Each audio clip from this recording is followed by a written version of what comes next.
നമസ്കാരം, സഹ്യ ന്യൂസിലേക്ക് സ്വാഗതം. സഹപാഠിയുമായുള്ള പ്രണയം അമ്മയെ അറിയിച്ച വൈരാഗ്യത്തിലെ വ്യാജ പീഡന പരാതിയിൽ ബന്ധുക്കളായ യുവാക്കൾ 68 ദിവസം ജയിലിൽ. സഹപാഠിയുമായുള്ള പ്രണയബന്ധത്തിന് തടസ്സം നിന്നതിന്റെ പേരിൽ പ്രായപൂർത്തിയാകാത്ത വിദ്യാർത്ഥിനി നൽകിയ വ്യാജ പീഡന പരാതിയിൽ ബന്ധുക്കളായ യുവാക്കൾ ജയിലിൽ കഴിഞ്ഞത് 68 ദിവസം.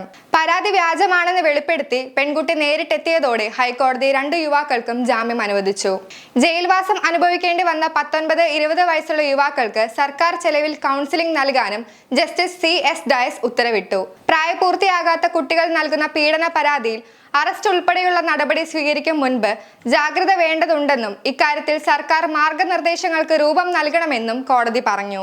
എറണാകുളം ജില്ലയിലെ തടിയിട്ടപ്പറമ്പ് പോലീസാണ് കേസ് രജിസ്റ്റർ ചെയ്തത്. പോക്സോ ആക്ടിലെ വിവിധ വകുപ്പുകൾക്ക് പുറമെ ബലാത്സംഗത്തിനും കേസെടുത്തു.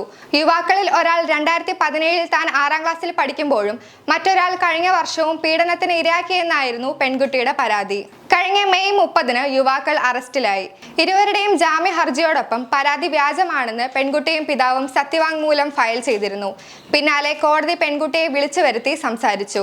സഹപാഠിയുമായുള്ള പ്രണയം അമ്മയോട് പറഞ്ഞതിന്റെ വൈരാഗ്യത്തിനാണ് തെറ്റായ പരാതി നൽകിയതെന്ന് പെൺകുട്ടി കോടതിയിൽ പറഞ്ഞു. യുവാക്കൾ അറസ്റ്റിലാകുമെന്നും ജയിലിലാകുമെന്നും കരുതിയില്ലെന്നും പറഞ്ഞു. ഇരുവരും തന്നോട് ഒരു തെറ്റും ചെയ്തിട്ടില്ല. പെൺകുട്ടി പരാതി നൽകിയത് അറിഞ്ഞത് പോലീസ് വീട്ടിലെത്തിയപ്പോഴാണെന്ന് പിതാവും പറഞ്ഞു.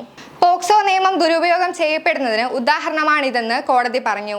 പ്രായപൂർത്തിയാകാത്ത കുട്ടി തെറ്റായ പരാതി നൽകിയാൽ നടപടി സ്വീകരിക്കുന്നത് നിയമം വിലക്കുന്നുണ്ട്.